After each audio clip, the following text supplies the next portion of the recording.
At 4:17 local time, a sonar operator aboard USS Frank E. Peterson, Jr., one of two Arleigh Burke-class destroyers escorting USS Abraham Lincoln in the northern Arabian Sea, marks a contact.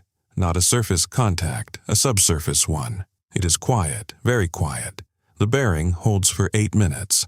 The contact does not accelerate. It does not change depth. It simply exists at approximately 240 meters, moving at 4 knots, on a vector that puts it 61 nautical miles southwest of the carrier. The contact is designated Sierra 7. The operator does not immediately conclude anything. He logs the track. He adjusts the AN/SQS-53C hull sonar bandwidth. He requests confirmation from the towed array. The towed array returns ambiguous data. The water temperature gradient at 180 meters is bending the acoustic signal. Sierra 7 remains a classification problem. This is not a radar warning tone. It is not an alarm.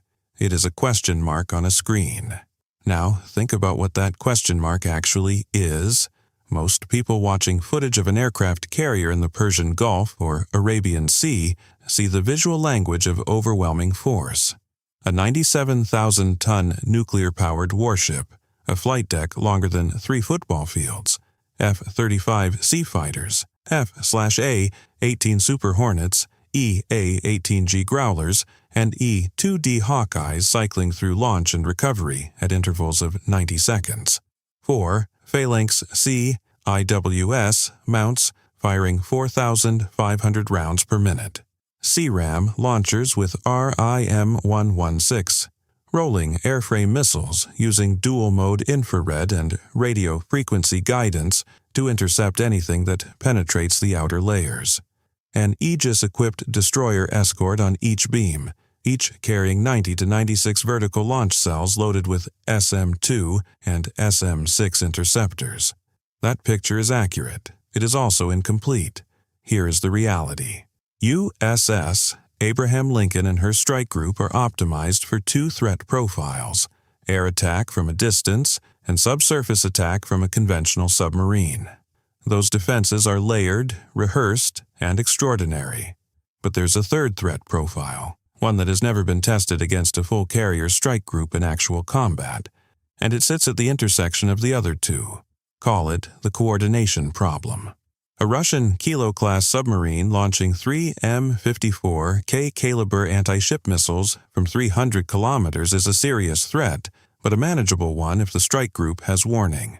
An IRGC swarm of 40 Hadar 110 fast attack boats, each capable of 110 knots, launching anti-ship cruise missiles from 50 kilometers is a serious threat, but a manageable one if the strike group is not already engaged. The coordination problem is what happens when both threats execute simultaneously. The submarine attacks first to suppress the outer air defense ring, and the swarm activates the moment the destroyer's VLS cells are depleted. That is not a theoretical attack concept. On February 19, 2026, Russia and Iran conducted joint naval exercises in the Gulf of Oman and the northern Indian Ocean under the designation Maritime Security Belt 2026. They practiced tactical formations, coordinated maneuvering, and aerial targeting data exchange. That exercise was not a coincidence. It was a rehearsal. This is the scenario, not history, not confirmed reporting. A fictional construction built from real weapons, real tactics, and a real exercise. What follows is what the physics and the math say would happen. 3 systems govern this engagement. Call them the needle, the swarm, and the blind spot. The needle is the Kilo-class submarine, Russian Navy, Varshavyanka class, extremely low acoustic signature, NATO designation, black hole, 6 533mm torpedo tubes, 4 3 M54K caliber anti-ship missiles loaded in the vertical launch configuration. The 3 M54K cruises at approximately Mach 0.8 at sea skimming altitude. In its terminal phase, it accelerates to Mach 2.9 and drops to wave-top level, shrinking the intercept window to under 9 seconds. Warhead, 200 kilograms. Range 440 to 660 kilometers. This submarine can fire from outside the strike group's inner defensive perimeter and never be acoustically confirmed until after the missiles are airborne. The Swarm is the IRGC surface threat. 40 Hadar 110 fast attack craft, each capable of 110 knots, approximately 203 kilometers per hour, armed with anti-ship cruise missiles with a stated engagement range of 50 kilometers or more.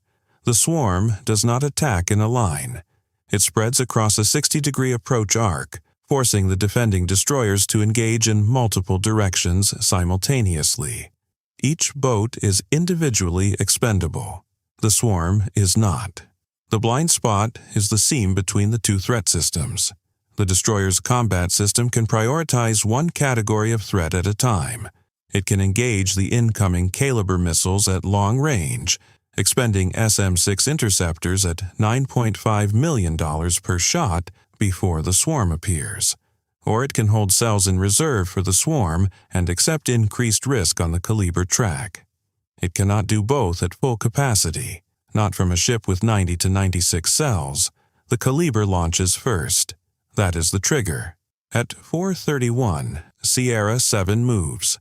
The 4-knot drift becomes 8 knots. The bearing rate increases. The towed array on USS Frank E. Peterson, Jr. resolves the contact at 4:33 with high confidence. Kilo-class diesel-electric submarine, running on battery, 58 nautical miles southwest of the Lincoln. A Kilo at 58 nautical miles is well inside its 3M-54K engagement envelope.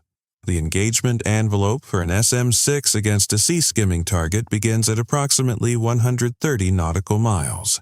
The geometry favors the submarine. USS Frank E. Peterson, Jr. goes to battle stations at 0434. The Lincoln is notified. Flight operations, cycling and F-35C recovery are interrupted. 2 MH-60R Seahawk helicopters are on deck. One carries a lightweight Mark 54 torpedo. It takes 4 minutes to spin up, launch, and reach prosecuting range against a submerged contact at 58 miles. 4 minutes is a long time. At 043622, the Kilo launches. 3M-54K Caliber missiles exit the surface in a tight box, rise to 50 meters, acquire their programmed sea-skimming profile, and begin the subsonic cruise phase at Mach 0.8 toward the Lincoln. Range to target at launch, approximately 107 kilometers. Time of flight to the Lincoln at cruise speed, approximately 7 minutes and 40 seconds. Time to terminal sprint, approximately 6 minutes 50 seconds. The SPY-1D radar aboard USS Frank E. Peterson, Jr. acquires all 4 tracks at 043701. 39 seconds after launch. The engagement protocol allocates 2 SM-6 interceptors per inbound Caliber. 8 cells fire in the next 18 seconds. Cost, $76 million. The SM-6 engages at 87 nautical miles against the first 2 Caliber tracks. Both intercepts are confirmed. 2 tracks remain. At 0438, the surface picture changes. The E-2D Hawkeye orbiting at 25,000 feet, 150 nautical miles from the carrier, paints 40 surface contacts emerging from the Strait of Hormuz coastline at high speed. The contacts are small. Radar cross-sections consistent with fast attack craft. They are moving at 90 to 95 knots and spreading across a 55-degree arc. The Hawkeye's AN/APY-9 radar, with a range of over 300 nautical miles, has the entire picture. The Lincoln's Combat Direction Center has the picture within 11 seconds of the Hawkeye's track resolution. 40 boats, approaching at 95 knots. At that speed, the Hadar 110 closes 1 nautical mile every 38 seconds. The nearest boats are 32 nautical miles from the Lincoln's outer screen when they appear on the track display. The Lincoln now has 2 simultaneous problem sets. 2 surviving Caliber missiles, decelerating from their cruise phase in 90 seconds from terminal sprint, at heading 247, and 40 fast attack boats 32 nautical miles out, closing at 95 knots, with a time-to-missile range of approximately 11 minutes. The destroyer's combat system does not hesitate. It allocates remaining SM-2 cells against the 2-caliber tracks and simultaneously begins engaging the swarm boats with the 5th-generation targeting chain, E-2D, feeds track data to the F/A 18F Super Hornets already on combat air patrol overhead. The aircraft received targeting at 4:38:41. 2 Super Hornets peel off at 4:39:04 and begin an attack profile Alpha 7 against the swarm's leading edge. The 2 surviving caliber missiles enter terminal sprint at 04:40:11. Speed increases from Mach 0.8 to Mach 2.9 in approximately 3.4 seconds. Altitude drops to 5 meters above the wave's surface. The SM-2 engagement fails on track Kilo 3. The intercept geometry in terminal sprint, nearly flat to the horizon with a combined closure rate exceeding Mach 3.7, leaves a window of under 6 seconds for the ESSM backup shot. ESSM fires at 04:18, 6 seconds to intercept. The warhead on Kilo 3 detonates at 900 meters from USS Frank E. Peterson Jr.'s port beam. Not a direct hit. The blast radius of a 200-kilogram warhead at 900 meters produces a shock wave that rattles the destroyer's hull and shears 2 antenna mounts from the mast. The SPY-1D radar continues operating. The ship is intact. Kilo 4 is destroyed by the second ESSM at 4:40:21. 3 seconds after Kilo 3 detonates, the submarine has fired all 4 caliber missiles. It now runs deep, 230 meters, and turns south at 17 knots. The MH-60R Seahawk reaches prosecuting range at 04:42. It drops 2 sonobuoys. The Kilo is moving. The prosecution is active but unresolved. Now the swarm is at 18 nautical miles. There is one more variable the timeline above does not capture. The MH-60R Seahawk prosecution of Sierra 7 is simultaneous with the swarm engagement. That helicopter crew, 2 pilots, 1 sensor operator, a 1 crew chief, is running an active torpedo engagement against a submerged adversary's vessel, while 58 nautical miles behind them, 30 anti-ship missiles are inbound to the carrier that launched them. They do not know the outcome of that engagement in real time. They know only their sonobuoy picture and their torpedo geometry. They work the problem in front of them. The Super Hornets hit the swarm's leading edge at 04:41. The first AGM-65 Maverick strike eliminates 2 Hadar 110 boats at close proximity. The secondary detonation, missile propellant aboard the second boat, eliminates a third boat running in formation 80 meters behind the strike point. 3 down, 37 moving. The strike group's outer screen now has a choice that is not a choice. The destroyer's VLS cells have been partially depleted by the caliber engagement. The remaining SM-6 inventory is 14 cells on USS Frank E. Peterson Jr. He and a full complement on the second destroyer, USS Fitzgerald. But SM-6 is not optimized for small fast surface targets at 15 nautical miles. It is optimized for aircraft and missiles.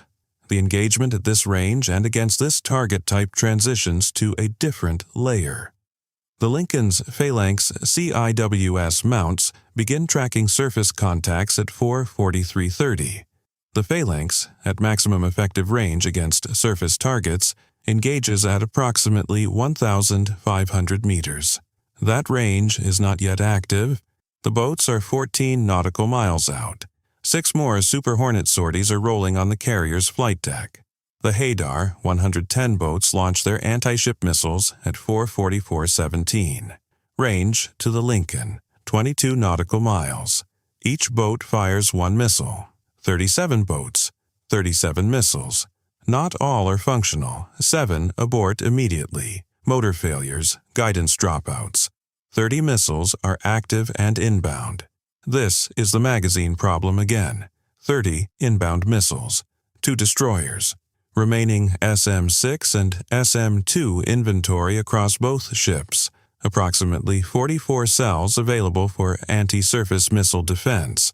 Doctrine: 2 interceptors per inbound track. 30 tracks requires 60 cells. The math is short by 16 cells before the ESSM and phalanx layers activate. The destroyers fire. SM-6 engages the first wave at 18 nautical miles, knocking down 11 missiles.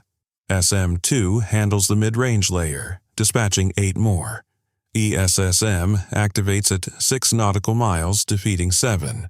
The Phalanx CIWS on the Lincoln and the destroyers takes the final layer, 4 missiles, at ranges between 800 meters and 1,400 meters. 3 are destroyed. 1 is damaged and loses guidance, impacting the water 280 meters off the Lincoln's starboard bow. The shockwave is felt through the hull, no penetrating hit. The engagement clock reads 04:46:39, 22 minutes from Sierra 7's initial contact. The swarm boats still operational, 31 of the 37 that launched begin to scatter. Without missile inventory, they are speed without purpose. 2 Super Hornets complete a second attack run at 04:47, eliminating 4 more boats with Maverick strikes.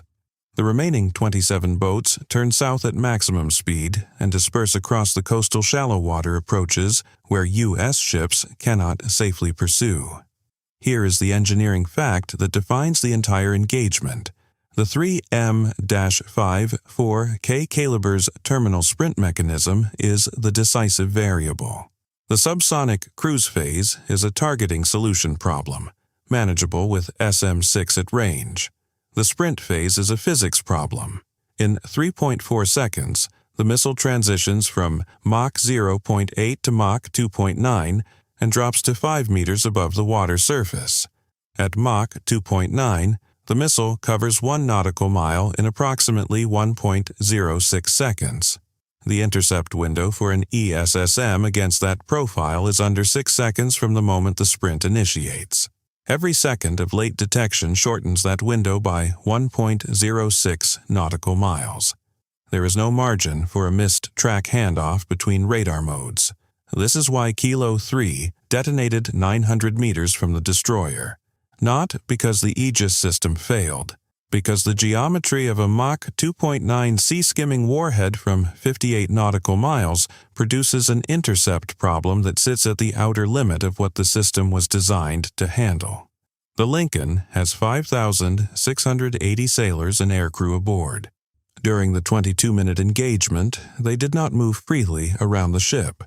They were at general quarters, sealed in combat positions, behind watertight doors, in a 97,000-ton vessel that became, in the final 4 minutes of the engagement, the center of 30 simultaneous inbound missile tracks.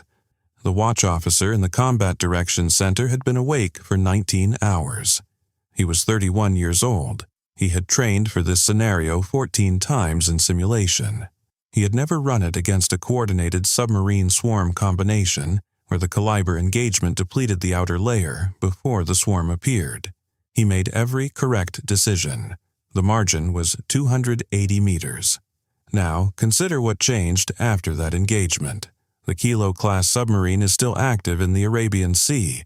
Its prosecution by the MH-60R Seahawk produced 2 sonobuoy contacts and an unresolved track. The submarine is running south at 17 knots.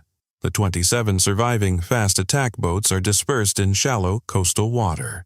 The Lincoln's destroyer screen has expended a significant portion of its VLS inventory. The carrier is operational. Every aircraft is intact. The strike group is alive. But the engagement has demonstrated for the first time in live conditions exactly how narrow the margin is when both threat tiers activate simultaneously and the outer defense layer absorbs the coordinated submarine strike before the swarm reaches missile range. The coordination problem was not theoretical, and it was not solved in 22 minutes. It was survived. Drop a comment below. If the Kilo-class submarine had launched 8 Calibre missiles instead of 4, Fully utilizing its available load, does the Aegis engagement math produce a different outcome? Or does the E-2D Hawkeye's early track resolution on the swarm create an F-35C intercept option that changes the inner layer calculus before the ESSM layer is even needed? Run the numbers. They are all public.